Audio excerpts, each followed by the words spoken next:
Hello बच्चों, आइए आज हम कक्षा 8 में नैतिक शिक्षा विषय पढ़ेंगे।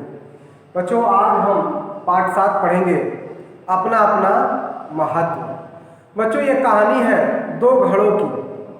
होता क्या है, किसी गांव में एक जमींदार रहता था। उस जमींदार का एक नौकर था भोला।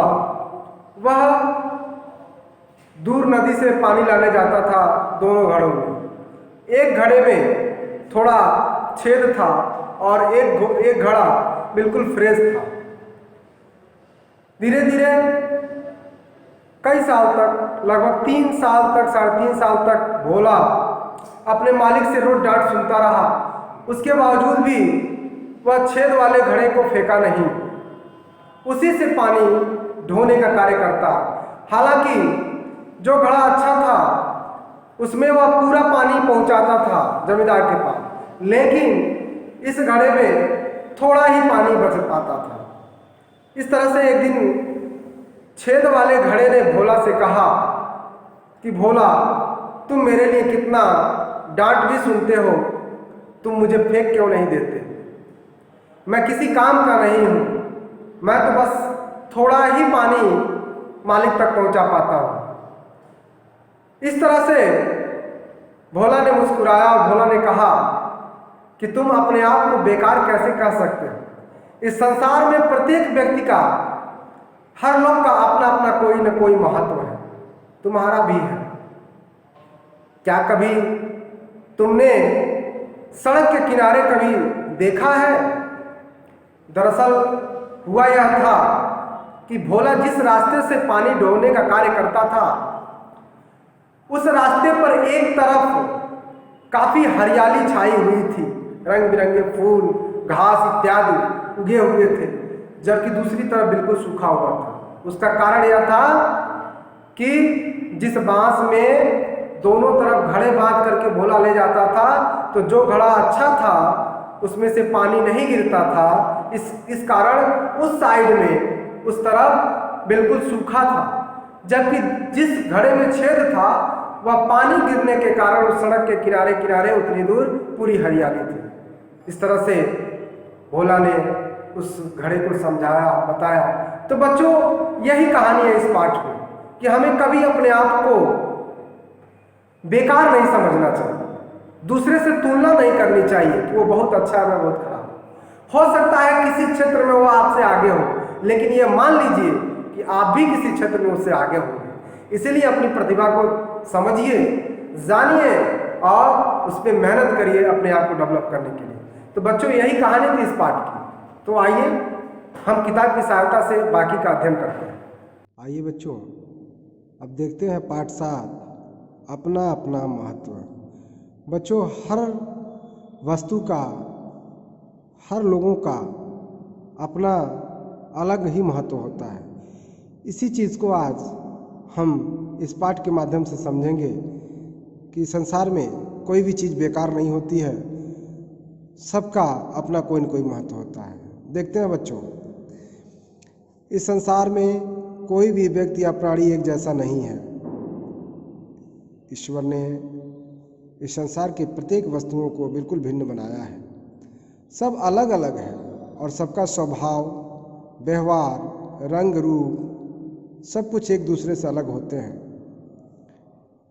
कहने का मतलब साफ है कि जो भी चीज़ें बनी हुई हैं, ईश्वर ने जिनको भी बनाया है, सब स्वभाव में, व्यवहार में, रंग रूप में निश्चित रूप से एक दूसरे से अलग है।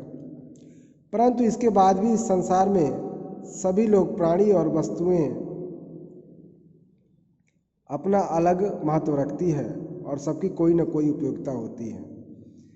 प्रत्येक प्राणी, प्रत्येक वस्तुएं जो है महत्वपूर्ण है और उनकी कोई न कोई उपयोगिता जरूर होती है। इसीलिए हमें किसी को भी तुच्छ और बेकार नहीं समझना चाहिए। इसलिए बच्चों, हमें किसी भी चीज़ को, किसी भी वस्तु को छोटा या बेकार नहीं मानना चाहिए। आइए इस चीज़ को हम इस कहानी के माध्यम से समझते हैं। बहुत समय पहले एक गांव में एक जमींदार रहता था। एक गांव में एक जमींदार रहता था। उसके घर में एक नौकर था।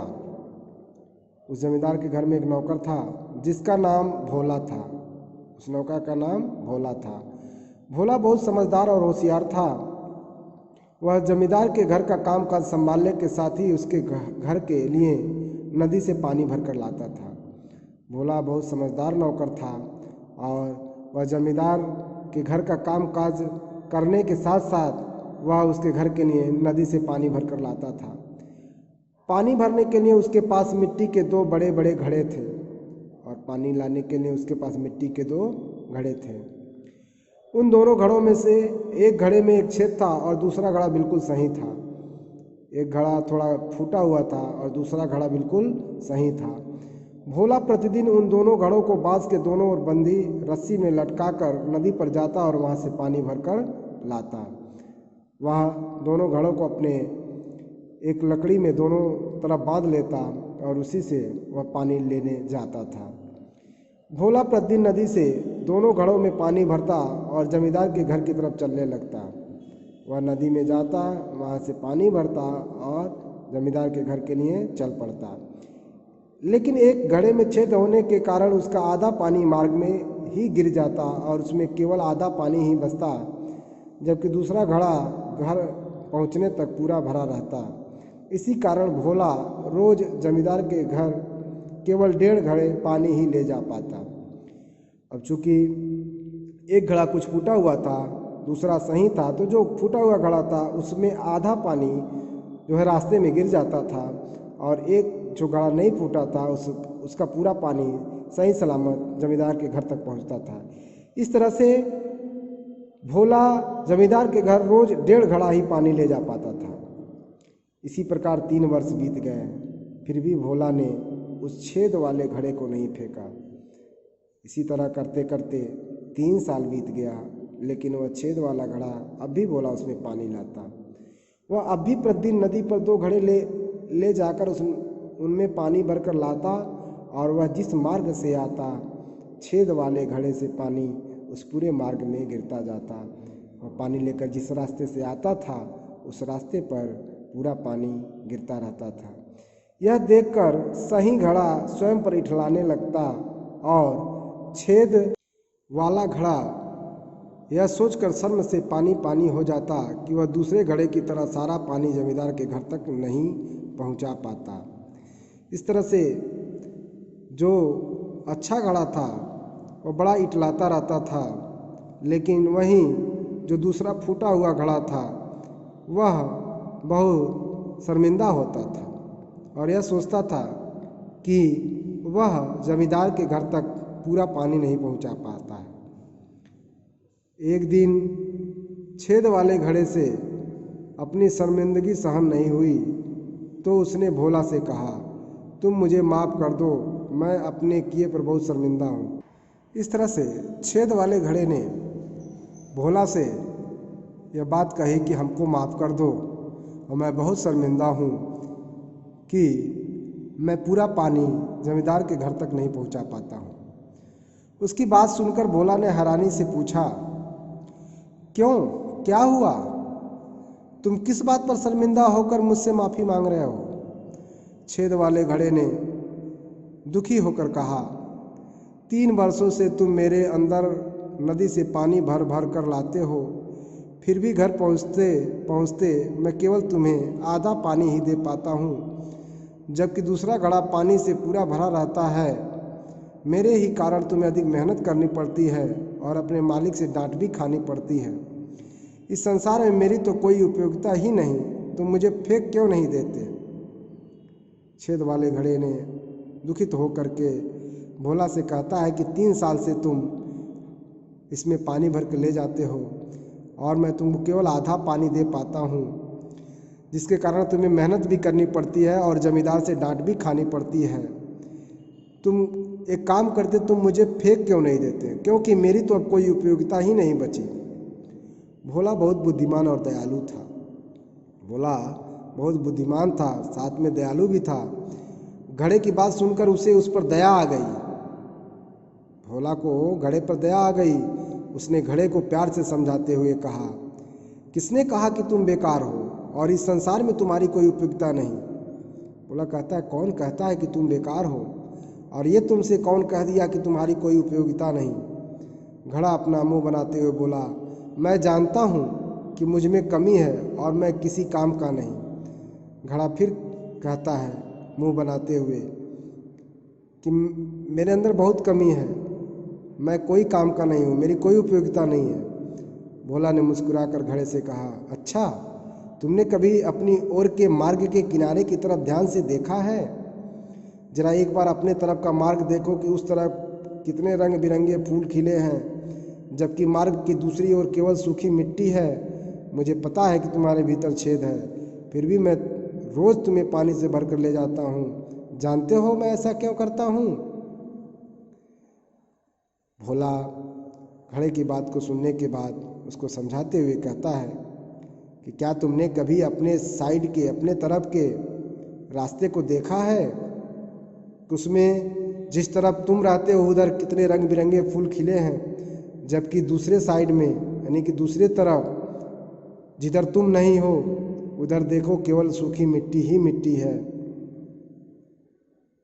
और भोला कहता है कि मैं जानता हूँ कि तुम्हारे अंदर इसमें छेद है, लेकिन फिर भी मैं तुमको पानी भर करके ले जाता हूँ। ऐसा मैं इसलिए करता हूँ कि यह सब कहने के बाद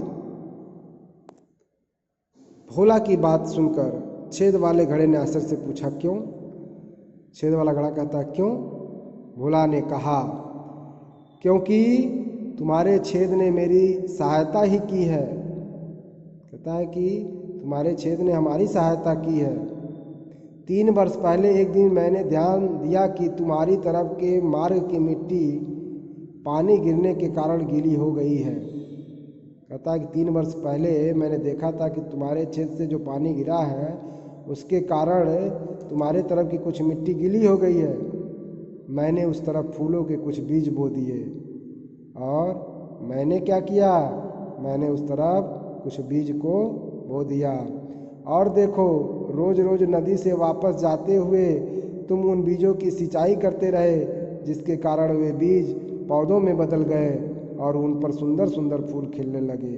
मैं उन्हीं सुंदर सुंदर फूलों को तोड़कर जमींदार साहब के घर ले जाकर सजाता हूँ, जिसे देखकर मेरे मालिक बहुत खुश होते हैं। अब तुम ही बताओ कि अगर तुम्हारे अंदर छेद न होता और तुम ऐसे न होते तो क्या यह सब संभव हो पाता? भोला घड़े को समझाता है कि तुम्हारे ही कारण आज ऐसा संभव हो पाया है। ये जो सुंदर सुंदर फूल उगते हैं, इन्हीं फूलों से मैं अपने मालिक का जो है दरबार सजाता हूँ, उन फूलों को अपने मालिक तक पहुँचाता हूँ। इस तरीके से यह तुम्हारे कारण ही संभव हो पाया है। छेद वाले घड़े ने मार्ग के किनारे खिले फूलों को देखा तो वह खुशी से फूला न समाया। घड़ा जब रास्ते के फूलों को जब देखता है तो वह बहुत खुश होता है। आज उसे समझ में आ गया था कि उसमें छेद होने के बाद भी वह बेकार और अनुपयोगी नहीं है। अब घड़े को सारी बात समझ में आ गई थी कि वह बेकार होने के बाद भी वह बेकार नहीं है। इस संसार में उसका भी महत्व है। इस तरह से बच्चों, आइए देखते हैं कि यह पाठ हमें क्या शिक्षा देती है। बच्चों, हमें किसी को भी बेकार और तुच्छ नहीं समझना चाहिए।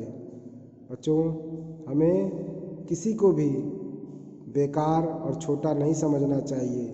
इस संसार में सबका अपना अपना महत्व होता है। संसार में सभी व्यक्ति बहुत ही महत्वपूर्ण हैं, इसीलिए हमें कभी किसी को बेकार नहीं समझना चाहिए। तो बच्चों, इस तरह से यह पाठ समाप्त होता है। Thank you.